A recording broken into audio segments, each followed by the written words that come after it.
ಯೋಗಾಸನ, ಈ ಧ್ಯಾನ ನಾನು ಕಳೆದ 8 ದಿನದಿಂದ ನಾನು 5 ಗಂಟೆಯಿಂದ 6 ಗಂಟೆಯವರೆಗೆ ಅವರ ಒಂದು ಪ್ರತ್ಯೇಕ ಕೊಠಡಿಯಲ್ಲಿ ನಮಗೆ ಧ್ಯಾನದ ಮೂಲಕ, ಆಮೇಲೆ ಸರಳವಾದ ಪ್ರಾಣಾಯಾಮ ಈ ಮೂಲಕ ಅವರು ನಮಗೆ ಒಂದು ವಿದ್ಯೆಯನ್ನು ಕಲಿಸ್ಕೊಟ್ರು.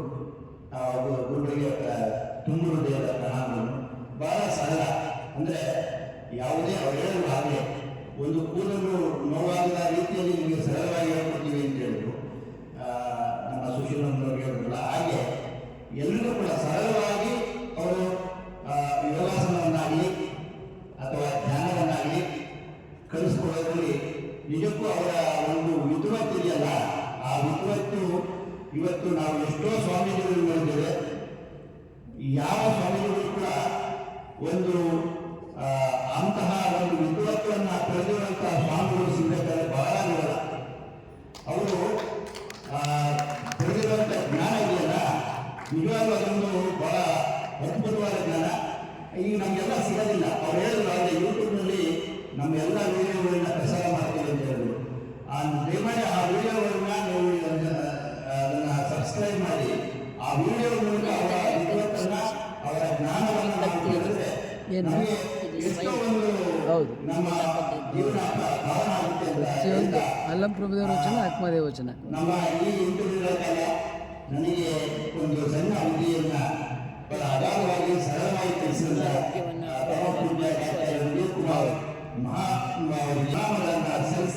ಹಿಮಾಲಯದಿಂದ ಹಿಡಿದು ಶ್ರೀಶೈಲ ಕದಲಿಯವರೆಗೂ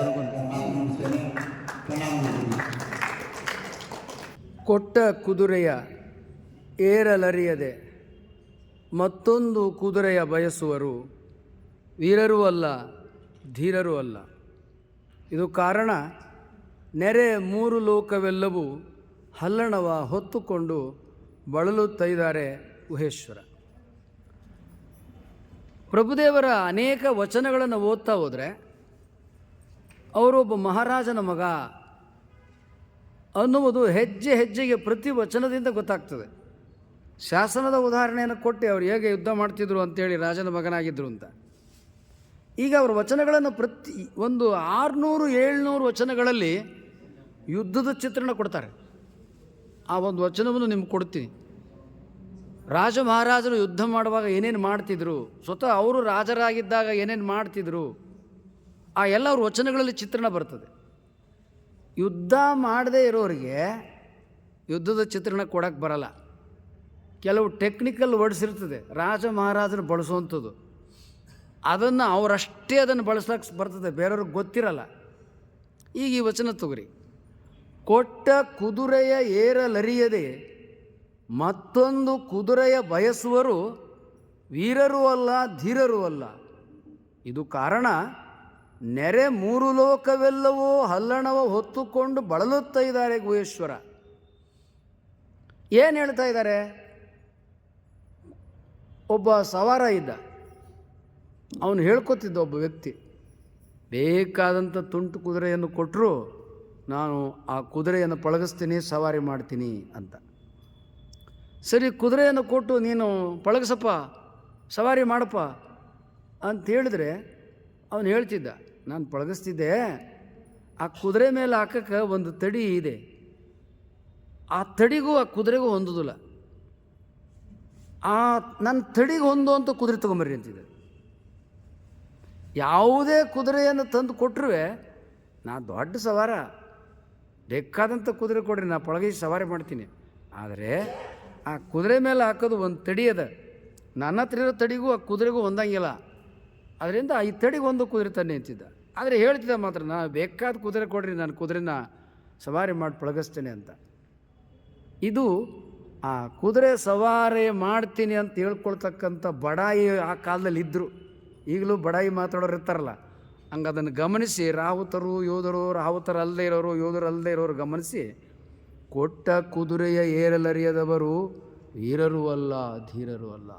ವೀರನಾದವನು ಧೀರನಾದವನು ಬೇಕಾದಂಥ ಕುದುರೆ ಕೊಡಲಿ, ಆ ಕುದುರೆನ ಪಳಗಿಸ್ಬಿಡ್ತಾನೆ. ಹಾಗೆಯೇ ಕೊಟ್ಟ ಕುದುರೆ ಅಂದ್ರೇನು? ಇದು ಈ ದೇಹ, ಅದು ಹೊರಗೆ ಬಹಿರಂಗದಲ್ಲಿ ಕುದುರೆ, ನೀನೇನು ಈ ಕುದುರೆ, ಈ ದೇಹ ಅನ್ನುವ ಕುದುರೆಯನ್ನು ಪಡ್ಕೊಂಡು ಬಂದಿದೆಯಲ್ಲಪ್ಪ, ಈ ದೇಹವನ್ನು ನೀನು ನಿನ್ನ ಅಧೀನದಲ್ಲಿ ಇಟ್ಕೋ. ಈ ದೇಹದಲ್ಲಿರುವ ಪಂಚೇಂದ್ರಿಯಗಳನ್ನು ನಿನ್ನ ಅಧೀನದಲ್ಲಿ ಇಟ್ಕೋ. ಈ ದೇಹದಲ್ಲಿರುವ ಅರಿಷಡ್ವರ್ಗಳನ್ನು ನಿನ್ನ ಅಧೀನದಲ್ಲಿ ಇಟ್ಕೋ. ಈ ದೇಹಕ್ಕೆ ಸಂಬಂಧಿಸಿರುವ ಸಪ್ತ ವ್ಯಸನಗಳನ್ನು ಅಧೀನದಲ್ಲಿ ಇಟ್ಕೋ. ಈ ದೇಹಕ್ಕೆ ಸಂಬಂಧಿಸಿರುವ ಅಷ್ಟ ಮದಗಳನ್ನು ಅಧೀನದಲ್ಲಿ ಇಟ್ಕೋ. ಆಗ ನೀನು ಈ ಕುದುರೆಯನ್ನು ಸವಾರಿ ಮಾಡ್ತಕ್ಕಂಥ ಕುದುರೆ ಸವಾರ. ಕುದುರೆ ಯಾವುದು? ಈ ದೇಹ. ಈ ದೇಹ ಎನ್ನುವ ಕುದುರೆಯನ್ನು ನೀನು ಸವಾರಿ ಮಾಡೋದಾದರೆ, ಸವಾರಿ ಮಾಡಿದ್ರೆ ವೀರ. ಈ ದೇಹ ಅನ್ನತಕ್ಕಂಥ ಕುದುರೆ ನಿನ್ನ ಪಳಗಸಾಗಲಿಲ್ಲ ಅಂದರೆ ನೀ ಧೀರ ಅಲ್ಲ. ಇದು ಕಾರಣ ನೆರೆ ಮೂರು ಲೋಕವೆಲ್ಲವೂ ಹಲ್ಲಣವ ಬಳಲುತ್ತೈದ್ದಾರೆ. ಅನೇಕರೇನು ಮಾಡ್ತಾರೆ, ಈ ಜನ್ಮದಲ್ಲಿ ನೀನು ಮೋಕ್ಷ ಮುಕ್ತಿ ಪಡ್ಕೋತಿದ್ದೆ, ಯಾಕೆ ಇನ್ನೊಂದು ಜನ್ಮದಲ್ಲಿ ಹುಟ್ಟು ಬರ್ತೀನಿ, ಆಗ ಪಡ್ಕೊತೀನಿ, ಏನು ಅವಸರ? ಇದೇ ಜನ್ಮದಲ್ಲೇ ಮೋಕ್ಷ ಮುಕ್ತಿ ಪಡ್ಕೋಬೇಕಂತೇನಿದೆ, ನನಗೆ ಗೊತ್ತದೆ. ಮುಕ್ತಿ ಪಡ್ಕೊಳ್ಳೋದು ಹೆಂಗೆ ಅಂತ ಗೊತ್ತಿದೆ. ನಾನು ಮುಂದಿನ ಜನ್ಮದಲ್ಲಿ ಬರ್ತೀನಿ, ಮುಂದಿನ ಜನ್ಮದಲ್ಲಿ ಪಡ್ಕೊತೀನಿ. ಆ ಜನ್ಮದಲ್ಲಿ ಹೇಳಿದರೆ ಪಡ್ಕೊತೀನಿ ಮುಂದಿನ ಜನ್ಮದಾಗೆ. ಹೀಗೆ ಕೇವಲ ಸೂಕ್ತವಲ್ಲದ ಮಾತುಗಳನ್ನು ಹೇಳ್ತಕ್ಕಂಥವ್ರು ಎಲ್ಲ ಕಾಲದಲ್ಲಿ ಇರ್ತಾರೆ. ಅದನ್ನು ಕುರಿತು ಅಲ್ಲಮ ಪ್ರಭುದೇವರು ಹೇಳ್ತಾರೆ, ಇದು ಕಾರಣ ನೆರೆ ಮೂರು ಲೋಕವೆಲ್ಲವೂ ಹಲ್ಲಣವ ಹೊತ್ತುಕೊಂಡು ಬಳಲುತ್ತೈದ್ದಾರೆ. ಲೋಕದ ಜನರು ನಾವು ಮುಕ್ತಿ ಪಡ್ಕೊತೀವಿ ಅಂತ ಹೇಳ್ತಾರೆ, ಮುಕ್ತಿ ವಿಚಾರವನ್ನು ಬಹಳ ಮಾತಾಡ್ತಾರೆ, ಆದರೆ ಅವರಿಗೆ ಅದು ಸಾಧ್ಯ ಆಗಿರುವುದಿಲ್ಲ. ಇದು ಮನುಷ್ಯ ನಾವು ದೇಹವನ್ನು ಧರಿಸಿ ಬಂದ ಮೇಲೆ ಮನುಷ್ಯ ಜೀವನವನ್ನು ಸಾರ್ಥಕ ಮಾಡಿಕೊಳ್ಳಬೇಕು ಎನ್ನುವುದರ ಬಗ್ಗೆ ಅಲ್ಲಮ ಪ್ರಭುದೇವರು ಈ ವಚನದಲ್ಲಿ ಬಿಡಿಸಿಟ್ಟಿದ್ದಾರೆ. ಇದೇ ವಚನವನ್ನು ಮತ್ತೆ ಮುಂದುವರಿಸಿ ಹೇಳ್ತಾರೆ ದೇಹಕ್ಕೆ ಸಂಬಂಧಿಸಿದ್ದನ್ನು. ಕಾಲುಗಳೆರಡು ಗಾಲಿ ಕಂಡಯ್ಯ, ದೇಹವೆಂಬುದೊಂದು ತುಂಬಿದ ಬಂಡಿ ಕಂಡಯ್ಯ. ಬಂಡಿಯ ಹೊಡೆಯುವವರು ಐವರು ಮಾನಿಸರು, ಒಬ್ಬರಿಗೊಬ್ಬರು ಸಮವಿಲ್ಲಯ್ಯ. ಅದರಿಚ್ಛೆಯ ನರಿದು ಹೊಡೆಯದಿದ್ದರೆ ಅದರ ಅಚ್ಚು ಮುರಿಯುತ್ತು ಗುಹೇಶ್ವರ. ಆಗೆಲ್ಲ ಬಂಡಿ, ಚಕ್ರ, ರಥ ಇವುಗಳ ಕಾಲ. ಈಗೆಲ್ಲ car, motor cycle, lorry, bus, ವಿಮಾನ, ಹೆಲಿಕಾಪ್ಟ್ರು, ಇನ್ಸಾಟು ಇವೆಲ್ಲ ಬಂದ್ಬಿಟ್ಟಿದ್ದಾವೆ. ಆಗ 12ನೇ ಶತಮಾನದಲ್ಲಿ ಇದ್ದದ್ದೇನು? ರಥ ಇತ್ತು, ಎತ್ತಿನ ಗಾಡಿ ಇತ್ತು, ಇವೇ ಇದ್ದದ್ದು. ಅದನ್ನೇ ಉದಾಹರಣೆ ಇಟ್ಟುಕೊಂಡು ಹೇಳ್ತಾ ಇದ್ದಾರೆ. ಕಾಲುಗಳೆರಡು ಗಾಲಿ ಕಂಡಯ್ಯ. ನಮ್ಮ ಕಾಲುಗಳು ಬಂಡಿಯ 2 ಚಕ್ರ ಇದ್ದಂಗೆ. ಹೊರಗೆ ಬಂಡಿಯನ್ನು, ರಥವನ್ನು ಒಬ್ಬರೇ ನಡೆಸ್ತಾರೆ. ಇಲ್ಲೇನದ, ಈ ದೇಹ ಅನ್ನತಕ್ಕಂಥ ಬಂಡಿಯನ್ನು 5 ಜನ ನಡೆಸ್ತಾರೆ. 5 ಜನ ದೇಹ ನಡೆಸಿದ್ರೆ 5 ಕಡೆಗೆ ಹೋಗ್ತದದು. ಒಬ್ಬನೇ ನಡೆಸಿದ್ರೆ ಒಂದೇ ದಿಕ್ಕಾಗಿ ಹೋಗ್ತದೆ. ಈ 5 ಜನ ಈ ಬಂಡಿಯನ್ನು ಹೊಡಿತಾರಲ್ಲ, ಅವರು ಒಬ್ಬರಿಗೊಬ್ಬರು ಸಮವಿಲ್ಲಯ್ಯ. ಅವರು ಒಬ್ರಿಗೊಬ್ಬರು ನಾ ಹೆಚ್ಚಿದ್ದೀನಿ. ಕಣ್ಣು ಕಿವಿಗೆಳ್ತತೆ, ಕಿವಿ ಮೂಗಿಗೆಳ್ತತೆ, ಮೂಗು ನಾಲಿಗೆಗೆಳ್ತತೆ, ನಾಲಿಗೆ ಚರ್ಮಕ್ಕೆ ನಿನಗಿಂತ ಏನು ಕಡಿಮೆ. ಆಗ ಕಿವಿ ಹೇಳ್ತತೆ, ನೀ ಕಣ್ಣ ಮುಂದೆ ನೋಡ್ಕೊಂಡು ಹೋಗ್ತಿರ್ತೀಯ, ಹಿಂದೆ ವಾಹನಗಳು ಅವು ಇವು ಬತ್ತಿರ್ತವೆ. ನಾನು ಈಗ ಕೇಳಿಸ್ಕೊಂಡು ಮಗಲಾಗು ಅಂತ ಹೇಳಿದೆ ಹೋದರೆ ನಿನ್ನ ಮೇಲೆ ಹೋಗಿಬಿಡ್ತದೆ. ನಾನು ಹೆಚ್ಚಿದ್ದೀನಿ, ನಿನ್ನ ಕಣ್ಣು ನೋಡಿರಿ ಏನಾಯ್ತು. ಹೀಗೆ ಒಂದಕ್ಕೊಂದು ಒಬ್ಬರಿಗೊಬ್ಬರು ಸಮವಿಲ್ಲಯ್ಯ. ನಾಲಿಗೆ ಹೇಳ್ತತೆ, ಏನು ಭಾಳ ಮಾತಾಡ್ತೀರ, ನಾ ಊಟ ಕೊಡಲಿಲ್ಲ ಅಂದರೆ ನಿಮ್ಮೆಲ್ಲ ಹುಡುಗೋಗಿ ಮುದ್ರಕೊಂಡು ಮೂಲೆ ಒಳಗೆ ಮಕ್ಕೋತೀರ, ನಿಮ್ಮೆಲ್ಲರಿಗಿಂತ ನಾ ಹೆಚ್ಚಿದ್ದೀನಿ, ನಾಲಿಗೆ ಹೇಳ್ತದೆ. ಹೀಗೆ ಇವೆಲ್ಲವೂ ಕೂಡ ಹೇಳ್ತಾರೆ. ಈ ಪಂಚ ಜ್ಞಾನೇಂದ್ರಿಯಗಳೇನಿದಾವಲ್ಲ, ಒಬ್ಬರಿಗೊಬ್ಬರು ಸಮವಿಲ್ಲಯ್ಯ. ಒಬ್ರಿಗೊಬ್ಬರು ಹೊಂದಾಣಿಕೆ ಇಲ್ಲ. ಹೊಂದಾಣಿಕೆ ಇದ್ದರೆ ಸಾಕಾರ ತತ್ವ ಇದ್ದರೆ ಗುರಿ ಮುಟ್ತಾರೆ. ಸಾಕಾರ ತತ್ವ ಇಲ್ಲ, ಹೊಂದಾಣಿಕೆ ಇಲ್ಲ ಅಂದ್ರೆ ತಮ್ಮ ಜೀವನವನ್ನು, ತಮ್ಮ ಬದುಕನ್ನು ತಾವೇ ಎಡವಟ್ಟು ಮಾಡಿಕೊಳ್ತಾರೆ. ಅದನ್ನು ಇಲ್ಲಿ ಹೇಳ್ತಾ ಇದ್ದಾರೆ. ಒಬ್ಬರಿಗೊಬ್ಬರು ಸಮವಿಲ್ಲಯ್ಯ, ಅದರಿಚ್ಛೆಯ ನರಿದು ಹೊಡೆಯದಿದ್ದರೆ. ಅದರಿಚ್ಛೆ ಅಂದ್ರೇನು? ಒಳಗೊಬ್ಬ ಪ್ರಾಣ ಇದ್ದಾನೆ, ಒಳಗೊಬ್ಬ ಪ್ರಜ್ಞಾ ಸ್ವರೂಪವಾದ ವ್ಯಕ್ತಿ ಇದೆ, ಒಳಗೊಬ್ಬ ಜೀವನಿದ್ದಾನೆ. ಅವನು ನಮಗೆಲ್ಲ ಯಜಮಾನ. ಅವನು ಹೇಳ್ದಂಗೆ ನೀವೆಲ್ಲ ಕೇಳಬೇಕು. ಪಂಚ ಜ್ಞಾನೇಂದ್ರಿಯಗಳು, 4 ಅಂತಃಕರಣಗಳು ಇವೆಲ್ಲ ಏನಿದ್ದಾವೆ, ಈ ಜೀವನು, ಈ ಆತ್ಮನು, ಈ ಪ್ರಾಣನು ಏನು ಹೇಳ್ತಾನೆ ಅದರಂಗೆ ಇವ್ರು ಕೇಳಬೇಕು. ಆದರೆ ಅವ್ರು ಹೇಳ್ದಂಗೆ ಕೇಳಲ್ಲ. ಈ ಜೀವನು ಪ್ರಾಣನು ದೇಹವನ್ನು ಅನಿವಾರ್ಯವಾಗಿ ಆಶ್ರಯಿಸಬೇಕು, ಆಶ್ರಯಿಸಿದ್ದಾನೆ. ಇಲ್ಲೇ ಹೋದರೆ ಜೀವಕ್ಕೆ ಎಕ್ಸಿಸ್ಟೆನ್ಸ್ ಇರೋದಿಲ್ಲ. ಜೀವ ಇರಲಿಕ್ಕೆ ಈ ದೇಹವನ್ನು ಪಂಚೇಂದ್ರಿಯಗಳನ್ನು ಆಶ್ರಯಿಸಬೇಕು. ಆಶ್ರಯಿಸ್ತಾ ತನ್ನ ಗುರಿ ಸಾಧನಕ್ಕಾಗಿ ಅವನು ದೇಹವನ್ನು ಧರಿಸಿ ಜೀವನಾಗಿ ಬಂದ. ಇವೇನು ಮಾಡಿದ್ವು? ನೀನೆಂತ ಯಜಮಾನ ಕೂತ್ಕೊಳ್ಳ, ನಮ್ಮ ಕಣ್ಣು ಎಲ್ಲೇ ಹೋತವ ಅಲ್ಲಿ ನಾವು ನೋಡ್ತೀವಿ, ನೀ ನನಗೇನು ಹೇಳೋದು? ಜೀವನ ಹೇಳ್ದಂಗೆ ಕೇಳೋದು, ಕಿವಿನೂ ಅಷ್ಟೆ. ನೀನೇ ನಿನ್ನಿಚ್ಛೆ ಏನು ಮಹಾಮಂತ್ರ ಹೇಳು ಅಂತೀವಿ. ಬೇಡ, ನಾನೇನೋ ಕೇಳ್ಕೊತೀನಿ ಕಿವಿ ಒಳಗೆ. ನೀನು ಹೇಳಿದ್ದು ನಾನೇನು ಕೇಳಬೇಕು? ನಾಲ್ಗೆ ನಾ ಹೇಳಿದ ಮಂತ್ರ ಹೇಳು, ನಾ ಹೇಳಿದ್ದು ಒಳ್ಳೆಯ ಮಾತು ಹೇಳು, ನಾ ಹೇಳಿದ ಮೃದು ಮಾತು ಹೇಳು. ಇಲ್ಲಪ್ಪ, ನಾನು ನಿಚ್ಚೆ, ನೀ ನನಗೇನು ಹೇಳ್ತೀಯ? ಹೀಗೆ ಈ ಪಂಚೇಂದ್ರಿಯಗಳೇನಿದಾವಲ್ಲ, ಜೀವಾತ್ಮನ ಮಾತು ಕೇಳೋದಿಲ್ಲ. ಅವನೇನು ಮಾಡ್ತಾನೆ? ಒಳ್ಳೆ ದಾರಿಗೆ ಬರ್ರು, ಕಂಗಳೇಕೆ ನೋಡಬೇಡ ಎಂದೆಡೆ ಮಾನವು, ಕಿವಿಗಳೇಕೆ ಕೇಳಬೇಡ ಎಂದೆಡೆ ಮಾನದು, ನಾಲೆಗೆ ನುಡಿಸಬೇಡ ಎಂದರೆ ಮಾನದು, ತ್ವಕ್ಕೇಕೆ ವಾಸಿಸಬೇಡ ಎಂದರೆ ಮಾನವು. ಕಣ್ಣು, ಕಿವಿ, ಮೂಗು, ನಾಲಿಗೆ, ಚರ್ಮಗಳು ಈ ಜೀವನು ಪ್ರಜ್ಞನು ಪ್ರಾಣನು ಹೇಳ್ದಂಗೆ ಕೇಳಲ್ಲ. ಆಮಿಚ್ಛೆ ಬಂದಂಗೆ ಒಂದು ಕಡೆ ಕೂತ್ಗಳ ಮಂತ್ರ ಜಪ ಮಾಡ. ನನ್ನ ಕೈಯಲ್ಲಾಗಲ್ಲಪ್ಪ, ನನ್ನ ಮಂಡಿನೂ ಸತ್ತು, ನನ್ನ ಕಾಲನ್ನ, ನನ್ನ ಕೆಲಸದ, ನಾ ಇಲ್ಲ ಪೂಜೆ ಇಲ್ಲ, ನಮ್ಮ ಮನೆಯವ್ರು ಮಾಡಿಬಿಡ್ತಾರೆ. ಪೂಜೆ ಜಪ ಪೂಜೆ ಅವರಿಗೆಲ್ಲ ನಾವೆಲ್ಲ ಒದಗಿ ಕೊಟ್ಬಿಡ್ತೀವಿ, ನಮ್ಮ ಮನೆಯವರೇ ಮಾಡಿಬಿಡ್ತಾರೆ. ನಮ್ಮದು ಸೇರಿಸಿ ಅವರು ಪೂಜೆ ಮಾಡಿಬಿಡ್ತಾರೆ. ಹೌದು, ಅವರೇ ಊಟ ಮಾಡ್ತಾರೆ, ನೀನು ಹೊಟ್ಟೆ ತುಂಬಿತು ಅಂತ ಹೇಳಿಬಿಡು. ನೀನು ಊಟ ಮಾಡಬೇಡ. ನಿನಗೆ ಹಸುವಾದಾಗ ನಿಮ್ಮ ಮನೆಯವ್ರು ಊಟ ಮಾಡ್ತಾರೆ, ನನಗೆ ಹೊಟ್ಟೆ ತುಂಬಿತು ಅಂತ ಹೇಳಿಬಿಡು. ಹಂಗಿಲ್ಲ. ಅಂದ್ರೇನು? ನಮ್ಮ ಜೀವನದ ಗುರಿಯನ್ನು ಮುಟ್ಟಬೇಕಾದರೆ ನಾವೇ ಸಾಧನೆ ಮಾಡಬೇಕು, ನಾವೇ ಆಚರಣೆ ಮಾಡಬೇಕು. ಒಬ್ಬರಿಗೊಬ್ಬರು ಸಮವಿಲ್ಲಯ್ಯ. ಅದರಿಚ್ಛೆಯ ನೆರಿದು ಹೊಡೆಯದಿದ್ದರೆ ಅದರಚ್ಚು ಮುರಿಯಿತ್ತು ಗುಹೇಶ್ವರ. ಅದರಿಚ್ಛೆ ಅಂದ್ರೇನು? ಈ ಜೀವ ಏನು ಒಳಗದನ್ನಲ್ಲ, ಈ ಪ್ರಾಣ ಏನು ಇದನ್ನಲ್ಲ, ಅವನು ಹೇಳಿದ ಹಾಗೆ ಪಂಚೇಂದ್ರಿಯಗಳು ಮತ್ತು 4 ಅಂತಃಕರಣಗಳು ಕೇಳಬೇಕು. ಕೇಳಲಿಲ್ಲ ಅಂದರೆ ಏನಾಗ್ತದೆ? ಬಂಡಿ ಮುರಿದು ಹೋಗ್ತದೆ ಅಂತಾರೆ. ಬಂಡಿಗೆ ಆ ಕಡೆ ಈ ಕಡೆ ಏನಾಗ್ತಾರೆ? ಒಂದು ಕೀಲು ಹಾಕಿರ್ತಾರೆ. ಅದೇನಾಗ್ತದೆ? ಇವು ಸರಿಯಾಗಿ ಕೇಳಲಿಲ್ಲ ಅಂದ್ರೆ, ನೋಡ್ಕೊಳ್ಳಿಲ್ಲ ಅಂದರೆ, ಇವೇನಿವು? ಕಣ್ಣು, ಕಿವಿ, ಮೂಗು, ನಾಲಿಗೆ, ಕಡಗಿಲು ಅಂದ್ರೇನು? ಹಿರಿಯರ ಮಾತುಗಳು, ವಿನಯದ ನುಡಿಗಳು, ತಗ್ಗಿ ಬಗ್ಗಿ ಬಾಳು, ಒಳ್ಳೆ ಜೀವನ, ಒಳ್ಳೆ ವಿನಯ, ಸದ್ವಿನಯ, ಸದ್ಭಕ್ತಿ, ಸದಾಚಾರ, ಸನ್ನಡತೆ, ಇವೆಲ್ಲ ಕಲ್ತ್ಕೋ ಅನ್ನೋವೇನವು? ಚಕ್ರದ ಆ ಕಡೆ ಈ ಕಡೆ ಇರತಕ್ಕಂಥ ಕಡಗಿಲುಗಳು. ಅದು ಬೇಡ, ಕಡಗಿಲೇ ಬೇಡ, ನಾನು ಹಂಗೆ ಬಂಡಿ ಹೊಡಿತೀನಿ ಅಂದರೆ ಬಿದ್ದು ಹೋಗ್ತದೆ. ಭಾಳ ದೂರ ಹೋಗೋದಲ್ಲ ಬಂಡಿ. ಕಡಗಿಲಿಲ್ಲ ಅಂದರೆ ಚಕ್ರ ಮುಂದೆ ಹೋಗ್ತದೇನೋ. ಈ ಕಾರು ಎಲ್ಲ ಚಕ್ರಗಳಿಗೆ ಸೈಡ್ಗೆ ಏನಾಗಿರ್ತಾರೆ? ನಟ್ಟು ಹಾಕಿರ್ತಾರೆ. ಬೋಟ್ ತೋರಿಸಿರ್ತಾರೆ, ಅದಕ್ಕೆ ನಟ್ಟು ಹಾಕಿರ್ತಾರೆ. ಆ ನಟ್ಟು ಚಕ್ರವನ್ನು ಬಿಗಿಯಾಗಿ ಹಿಡಿದಿರ್ತಾವೆ.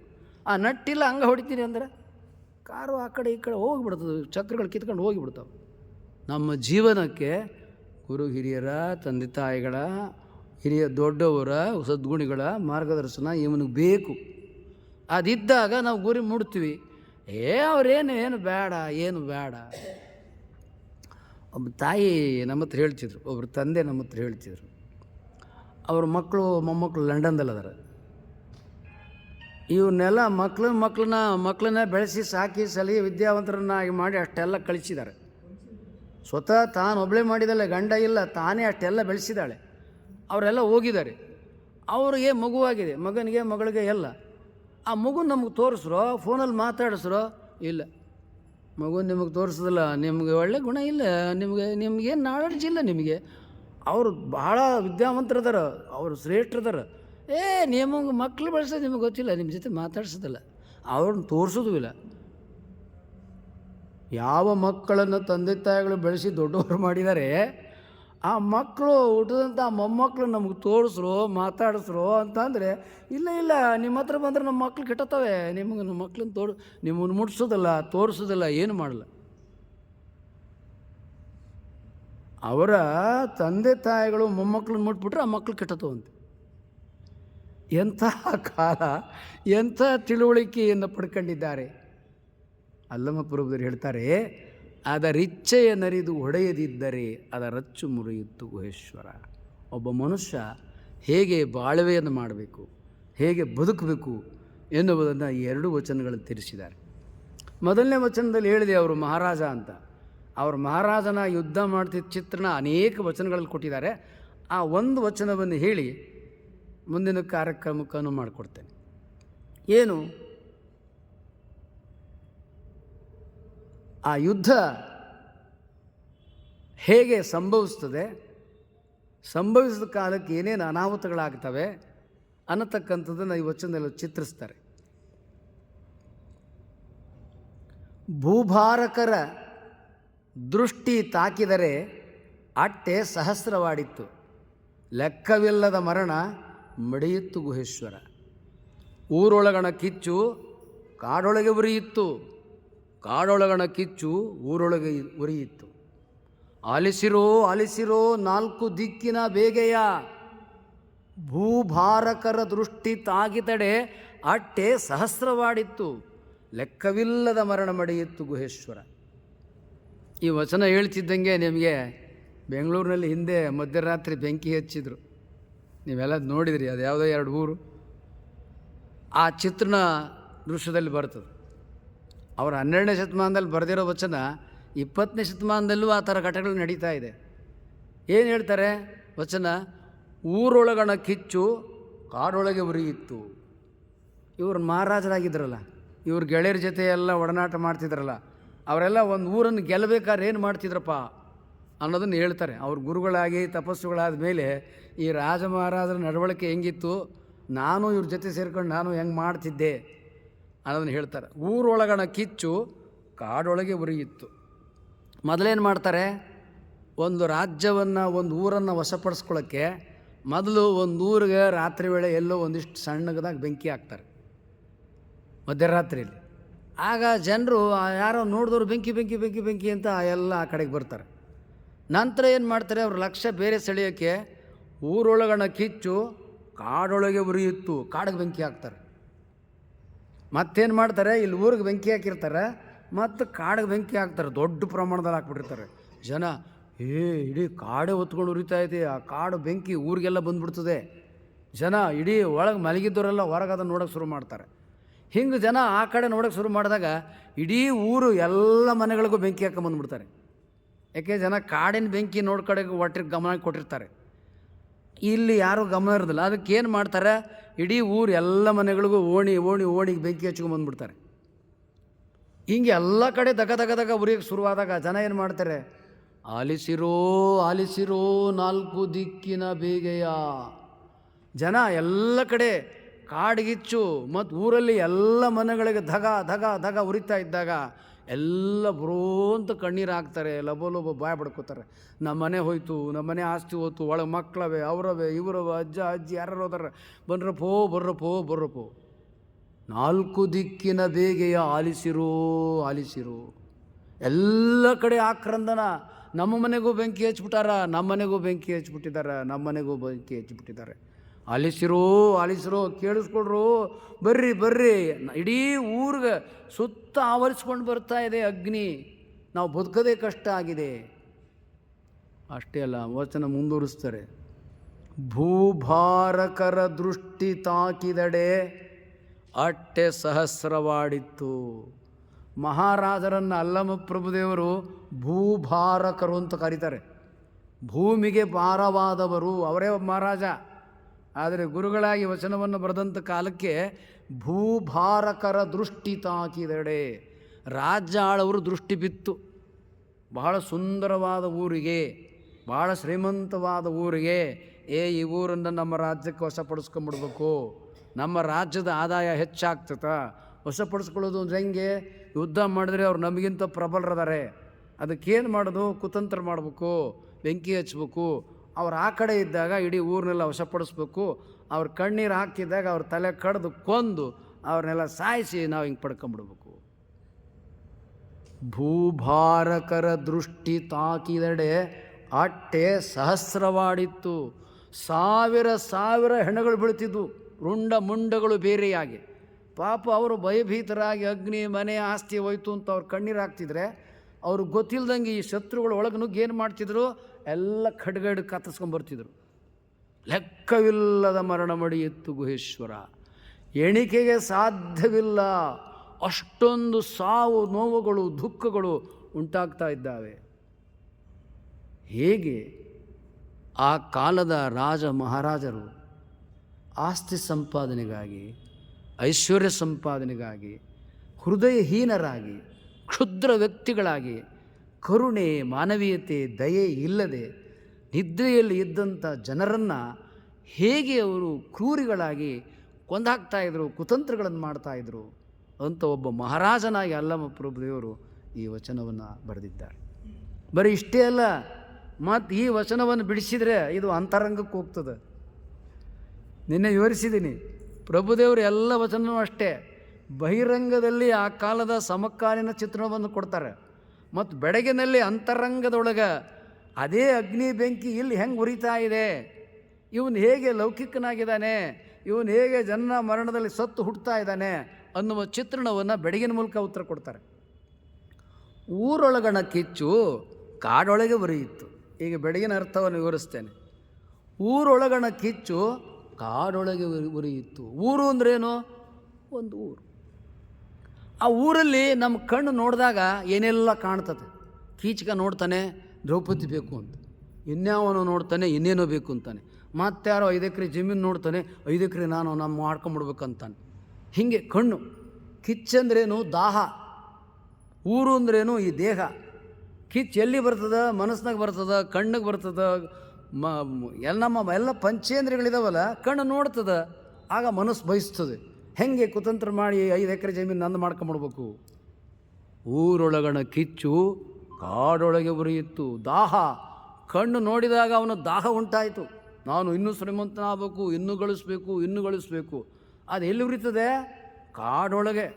ಕಾಡಂದ್ರೇನು? ಅಂತರಂಗ. ಊರಂದ್ರೇನು? ದೇಹ. ಮೊದಲು ಕಣ್ಣು, ಕಿವಿ, ಮೂಗು, ನಾಲಿಗೆ, ಚರ್ಮ ಬಹಿರಂಗದ ಜಗತ್ತಿಗೆ ಆಸ್ತಿಗಾಗಿ ಪ್ಲ್ಯಾನ್ ಮಾಡಿದ್ವು, ಇನ್ನೊಬ್ಬರು ಸ್ವತ್ತನ್ನು ನಾನು ಪಡ್ಕೊಂಬಿಡ್ಬೇಕಂತ. ಕಾಡೆ ಅಂದ್ರೇನು? ಅಂತರಂಗ. ಅದು ಮನಸ್ಸು, ಚಿತ್ತ, ಬುದ್ಧಿ, ಅಹಂಕಾರ. ಮಾಡ್ಕ ಯಾಕೆ ಇವನು ವಿವೇಕ ಇಲ್ಲವಲ್ಲ, ಅವೆಲ್ಲ ಅಂಥವೇ ಅದಾವಲ್ಲ. ವಿವೇಕ ಇದ್ರೆ ಬೇಡ, ಇನ್ನೊಬ್ಬರು ಆಸೆಗೆ ಯಾಕೆ ಆಸೆ ಮಾಡ್ತೀಯ? ಉಣ್ಣೋದೆಷ್ಟು? ಒಂದು ರೊಟ್ಟಿ.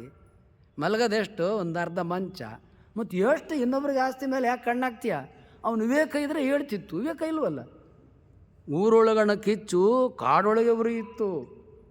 ಕಾಡೊಳಗಣ ಕಿಚ್ಚು ಊರೊಳಗೆ ಉರಿಯಿತು. ಅಂತರಂಗ ಬಹಿರಂಗ ಒಂದಕ್ಕೊಂದು ಸಂವಾದ. ಹೊಡಿ ಎಲ್ಲ ಲೂಟಿ ಮಾಡು. ಡ್ಯಾಮ್ ಕಟ್ತಾರ ಕೋಟಿ ಹಣನ, ಒಂದು 100 ಕೋಟಿ ಒಳಗಾಕೋ, ಪರವಾಗಿಲ್ಲ. ಒಂದು 50,000 ಡ್ಯಾಮ್ ಕಟ್ಟಕ್ಕೆ 1 ಕೋಟಿ ಇದ್ದರೆ ಒಂದು 100 ಕೋಟಿ ಈ ಕಡೆ ಬರಲಿ ಅಂದ್ರೇನು? ಮನುಷ್ಯನ ಇಂಥ ದಾಹಗಳಿಗೆ ಇಂತಹ ದೊಡ್ಡ ಕಾರ್ಯಯೋಜನೆಗಳು ಏನಾಗ್ತವ? ಅಲಕ್ಷಿತವಾಗ್ತವ, ಪೇಲವೂ ಆಗ್ತವ, ಅವು ಸುಭದ್ರವಾಗುವುದಿಲ್ಲ. ಮುಂದುವರೆದು ಹೇಳ್ತಾರೆ. ಈಗ ಕಿಚ್ಚೆದ್ದಾಗ ಆಲಿಸಿರೋ 4 ದಿಕ್ಕಿನ ಬೇಗೆಯ. ಅವನಿಗೆ ದಾಹ ಬೇಕು ಅನ್ನೋ ದಾಹ. 100 ಕೋಟಿ ಆಸ್ತಿ ಇದೆ, 1000 ಕೋಟಿ ಮಾಡು. 1000 ಕೋಟಿ ಇದೆ, 10,000 ಕೋಟಿ ಮಾಡು. 100 ಎಕರೆ ಇದೆ, 500 ಎಕರೆ ಮಾಡು. ಇದು ದಾಹ. ಅವನು ಹೇಳ್ತಿರ್ತಾನೆ ಒಳಗೆ, ಆಲಿಸಿರೋ 4 ದಿಕ್ಕಿನ ಬೇಗೆಯ. ಎಲ್ಲ ಇಂದ್ರಿಯಗಳು ಹೇಳ್ತಿರ್ತವೆ, ಗಳಿಸು, ಪಡ್ಕೋ. ಇವನಿಗೆ ಎಲ್ಲ ದಿಕ್ಕಿನಿಂದಲೂ ಮಾಡೋ, ಆಸ್ತಿ ಮಾಡ, ಮುಂದೆ ನೋಡ್ಕೊಳ್ಳೋಣ, ಮಾಡ, ತನಿಖೆ ಇಡಿ ಪಾಡಿ ನೋಡೋಣ, ಆಮೇಲೆ ಮಾಡ್ಕ ಹೊಡಿ. ಅಲ್ಲಮ ಪ್ರಭುದೇವರು 12ನೇ ಶತಮಾನದೊಳಗೆ ರಾಜ ಮಹಾರಾಜರ ನಡವಳಿಕೆಯನ್ನು ಕುರಿತು ಏನು ಹೇಳಿದ್ದಾರೆ ಅದು 21ನೇ ಶತಮಾನದಲ್ಲಿಯೂ ಕೂಡ ನಿಜ ಅದ. ಮುಂದುವರೆದು ಹೇಳ್ತಾರೆ, 4 ದಿಕ್ಕಿನ ಬೇಗೆಯ ಲೆಕ್ಕವಿಲ್ಲದ ಮರಣ ಮಡಿಯಿತ್ತು ಗುಹೇಶ್ವರ, ಭೂಭಾರಕರ ದೃಷ್ಟಿ ತಾಕಿದಡೆ.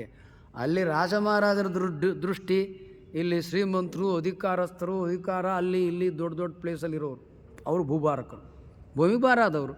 ಇನ್ನೊಬ್ಬರಿಗೆ ಯಾರು ಪರಪೀಡನೆ ಮಾಡ್ತಾರೆ, ಪರಪೀಡನೆಯೇ ಪಾಪ, ಪರೋಪಕಾರವೇ ಪುಣ್ಯ. ಇನ್ನೊಬ್ಬರಿಗೆ ಯಾರು ನರಕ ದರ್ಶನ, ಹಿಂಸೆ, ಅವು ಇವು ಆಲೋಚನೆ ಮಾಡ್ತಾರೆ, ಅವ್ರ ಬದುಕು ಏನಾಗ್ತದೆ? ಹೀನಾಗ್ತದೆ. ಲೆಕ್ಕವಿಲ್ಲದ ಮರಣ ಮಡಿಯಿತ್ತು ಗುಹೇಶ್ವರ. ಲೆಕ್ಕವಿಲ್ಲದ ಮರಣ ಅಂದ್ರೇನು? ಇವನು ಈ ಜನ್ಮದಲ್ಲೇನು ಪರಮಾತ್ಮನ ಪಡ್ಕೊಳ್ಳಲ್ಲ, ಎಷ್ಟು ಜನ್ಮದಲ್ಲಿ ಬರ್ತಾನೋ ಏನೋ ಯಾರಿಗೂ ಗೊತ್ತು. ಇಷ್ಟೆಲ್ಲ ಪಾಪ ಮಾಡಿದವನು ಮುಂದೆ ಅವನ ಜೀವನ ಏನಾಗ್ತದೋ ಗೊತ್ತಿಲ್ಲ. ಹೀಗೆ ಯಾವುದೇ ಅಲ್ಲಮ ಪ್ರಭುದೇವರ ವಚನವನ್ನು ತೆಗೆದುಕೊಂಡ್ರೆ ಬಹಿರಂಗದಲ್ಲಿ ಸಮಕಾಲೀನವಾದ ಒಂದು ಅರ್ಥವನ್ನು ಕೊಡ್ತಾರೆ. ಆ ಬೆಡಗನ್ನು ವಿವರಿಸಿದರೆ ಅಂತರಂಗದಲ್ಲಿ ಇನ್ನೊಂದೇ ಅರ್ಥ. ಅಲ್ಲಿ ಯಾವುದೂ ಶಬ್ದನ ತೆಗೆದಾಕಂಗಿಲ್ಲ. ಅವೇ ಶಬ್ದಗಳಿಂದಲೇ ಇನ್ನೊಂದು ಧ್ವನಿ ಹೊರಡಿಸ್ತಾರೆ. ಇದನ್ನೇ ಕಾವ್ಯಮಾಂಸೆಯೊಳಗೆ ಧ್ವನಿ ರಮ್ಯತೆ ಅಂತಾರೆ. ಎಂಥ ಧ್ವನಿತ ರಮ್ಯತೆಯನ್ನು ಈ ವಚನದೊಳಗೆ ಅಲ್ಲಮ ಪ್ರಭುದೇವರು ಒಂದೇ ವಚನದೊಳಗೆ ಧ್ವನ್ಯರ್ಥ ಮತ್ತು ಲಕ್ಷ್ಯಾರ್ಥ ಮತ್ತು ವಾಚ್ಯಾರ್ಥ ಎರಡನ್ನೂ ಈ ವಚನದಲ್ಲಿ ಹೇಳಿರ್ತಕ್ಕಂಥದ್ದನ್ನು ಕಾಣ್ತೇವೆ. ಮತ್ತು ಇಂತಹ ಅನೇಕ ವಚನಗಳಿಂದ ಅಲ್ಲಮ ಪ್ರಭುದೇವರು ಮಹಾರಾಜರಾಗಿದ್ದರು ಅಂತ ರಿಜಿಸ್ಟರ್ ಮಾಡ್ಬೋದು. ಅದನ್ನು ಅಲ್ಲಗಳಿಲಿಕ್ಕೆ ಸಾಧ್ಯನೇ ಇಲ್ಲ. ಇದನ್ನು ಸಂಸ್ಕೃತಿ ಚಿಂತನೆ ಅಂತಾರೆ. ಎಂಥ ಅನೇಕ ಅವರ 600-700 ವಚನಗಳಿಗೆ ನಮ್ಮ ವಚನಕಾರರೇನಿದ್ದಾರೆ ಬಸವಣ್ಣನವರು ಎಲ್ಲ ವಚನಗಳಿಗೆ ವ್ಯಾಖ್ಯಾನವನ್ನು ಬರೆದು ಪ್ರಕಟ ಮಾಡಿದ್ದೇವೆ. ಭಾಗ 1, 2, 3. ನಂತರ ಅಕ್ಕಮಾದೇವರು ಎಲ್ಲರ ವಚನಗಳಿಗೆ ಬರೆದು ವ್ಯಾಖ್ಯಾನ ಬರೆದಿದ್ದೇವೆ, ಪ್ರಕಟ ಮಾಡಿದ್ದೇವೆ. ದಾಸಿಮಯ್ಯನವರ ಎಲ್ಲ ವಚನಗಳಿಗೆ ಬರೆದಿದ್ದೇವೆ, ಪ್ರಕಟ ಮಾಡಿದ್ದೇವೆ. ಅಲ್ಲಮ ಪ್ರಭುದೇವರ ಎಲ್ಲ ವಚನಗಳಿಗೆ ಬರೆದಿದ್ದೇವೆ, ಪ್ರಕಟ ಮಾಡಿದ್ದೇವೆ. ಹೀಗೆ ಯಾರು ನಮ್ಮ ಶರಣರಲ್ಲಿ ಮುಖ್ಯರಾದವರಿದ್ದಾರೆ ಅವರೆಲ್ಲರ ಆನಂತರ ದಂಡನಾಯಕ, ಕೊಂಡಗುಳಿ, ಚಕ್ರವರ್ತಿ, 6ನೇ ವಿಕ್ರಮಾದಿತ್ಯ ಅವರು ಬರೆದಂಥ ಹಳೆಗನ್ನಡದ ಕಂದ ಪದ್ಯಗಳು 500 ಇದ್ದಾವೆ. ಅವಕ್ಕೂ ಕಂದ ಪದ್ಯ ಹಳೆಗನ್ನಡದ ಅವಕ್ಕೂ ವ್ಯಾಖ್ಯಾನ ಬರೆದಿದ್ದೇವೆ. ಎಂತ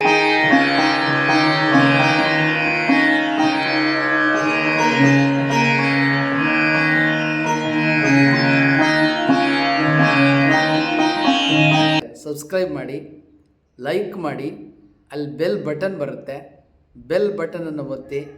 ನಿಮ್ಮ ವಾಟ್ಸಪ್ಪಲ್ಲಿ ಅನೇಕರ ನಂಬರ್ಗಳಿರುತ್ತೆ. ಕನಿಷ್ಠ 10 ಜನಕ್ಕೆ ಈ ವಿಡಿಯೋಗಳನ್ನು ನೀವು ಕಳುಹಿಸಿ.